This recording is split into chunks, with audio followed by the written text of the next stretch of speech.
they have some, let's say, some requirements that are not being done.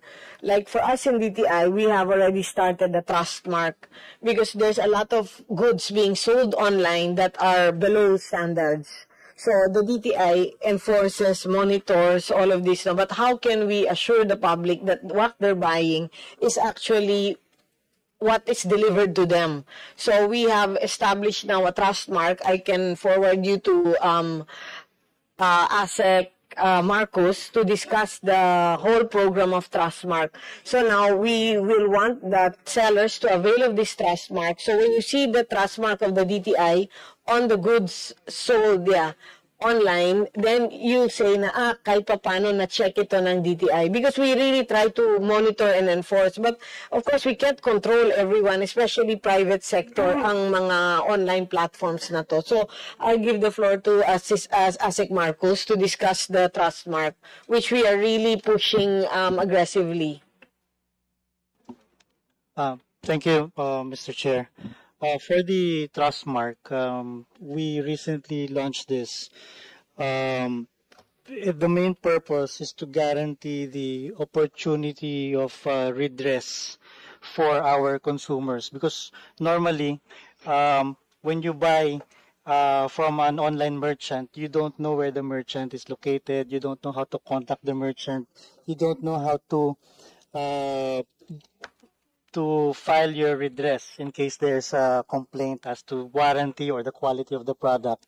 So we are focusing on that, giving the opportunity for the consumer to have the opportunity for redress. But currently, the Trustmark program, on its face now, it's still voluntary because we understand that the majority of the online sellers are in the household, and we want them to catch up on the system.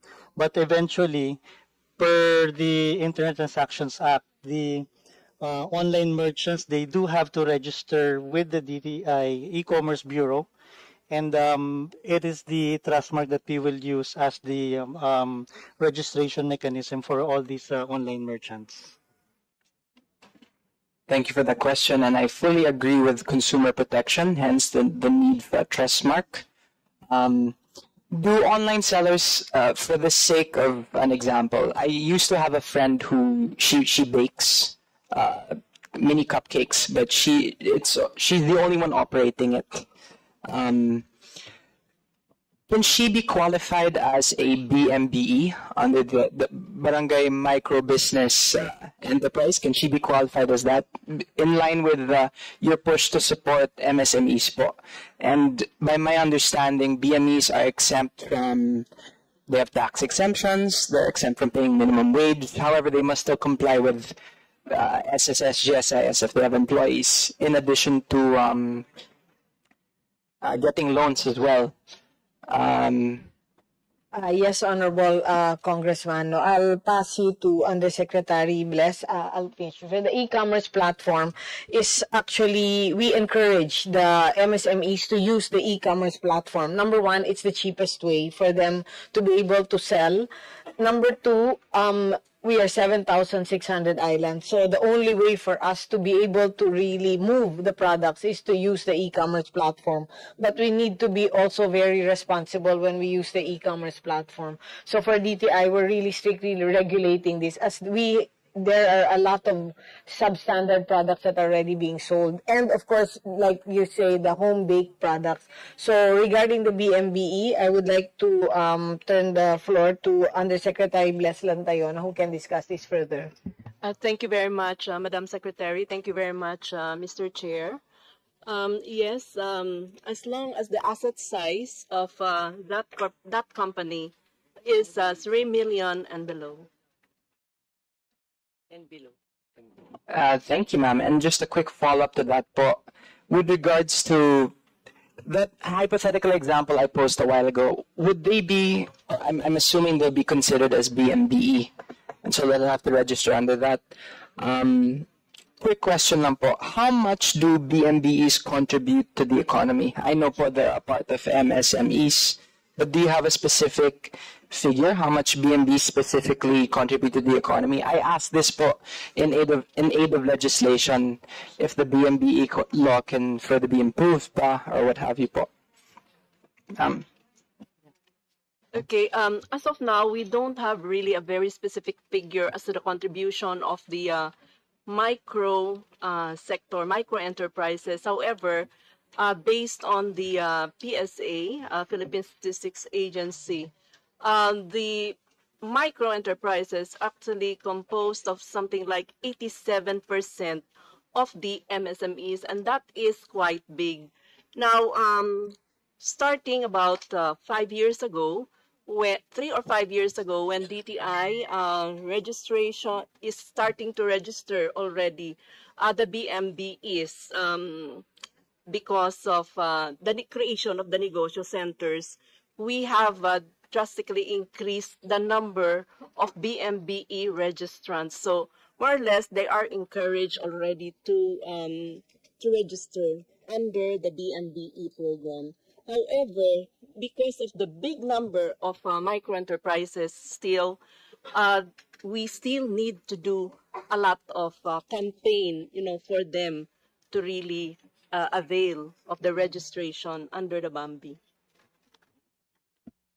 May I ask usually what is stopping online sellers from registering, if you don't mind my inquiry po? Yes. Yeah. What's stopping? Of course, sometimes kung makalusot, lulusot, di ba? Sometimes we need to make sure that these private companies adhere to the law, that they must be compliant and registered. Because like us in DTI, when we have all these events, let's say the trade shows, ang pinaka-importante is for them to be compliant with the government requirements. So for the e-commerce platform companies, they must insist on the compliance talaga. No more questions for now. Mrs. Chair, I yield the floor. Thank you po, Madam Secretary and the DTI team. Thank you po. Thank you, Kong Ryan. Next in line, from the minority, Deputy Minority Leader Antonio Tino. Thank you, Chair. Well, una, ilang follow-up questions po kaugnay sa Cars and Race program. Pwede po ba pa-explain fully ano yung mga subsidies or benefits to which qualified manufacturers, auto manufacturers, are entitled under these programs? At nabanggit kanina, ang pangunahin, ang unang-unang nakikinabang dyan, Toyota at Mitsubishi.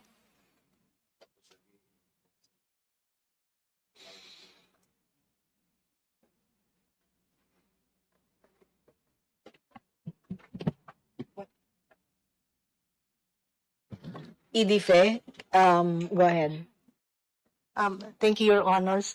To respond to the question of the good Congressman, for the RACE program, we actually provide so-called fixed investment support, or FIS, which is equivalent to not more than 40% of capital expenditure in the form of tax certificates.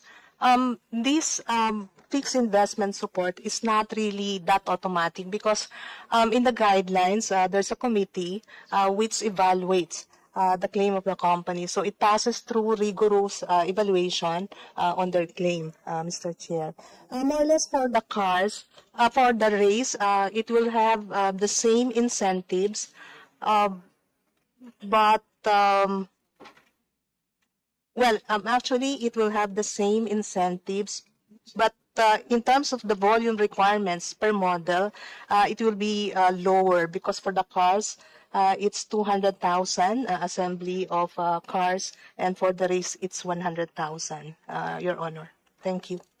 Okay, so magkano po yun? Yung sinabi niyong 40%, did you say? Yes, Your Honor. 40% of fixed capital investment? Capital investment. Okay, gaano kalaki po yun in monetary terms para mas maintindihan natin?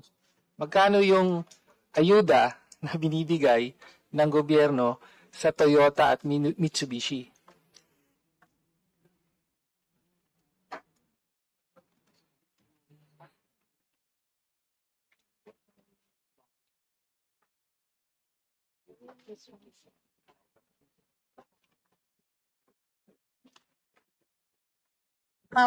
Your Honor, for the CARS program, because the race has not started yet. Fixed investments na gagawin.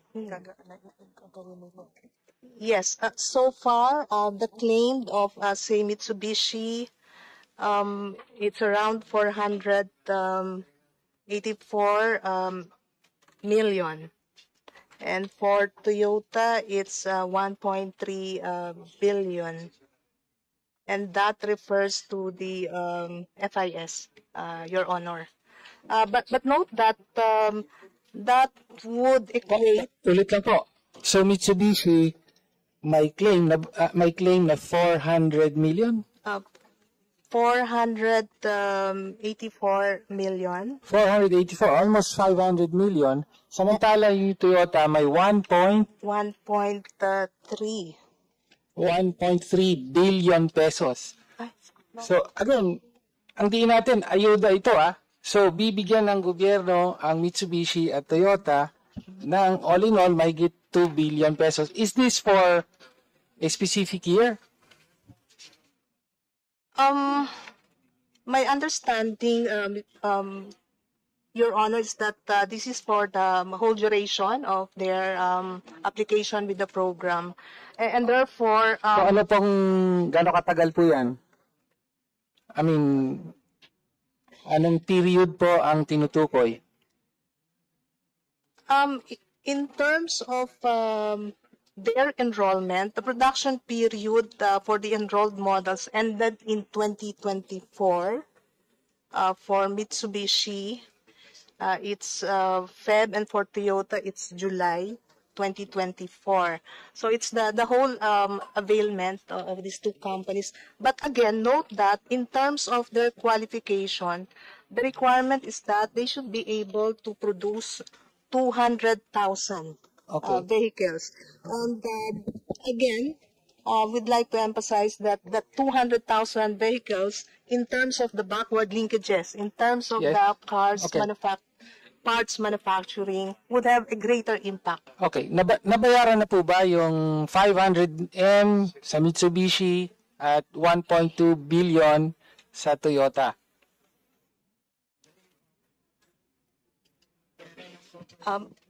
Mr. Chair, the amount in the budget referring to the arrearages is the one that will cover this unpaid FIS. Okay. So may utang pa ang gobyerno? Meron po. So may utang pa ang gobyerno sa Toyota at Mitsubishi. For this year, ang proposed po na babayaran, magkano po?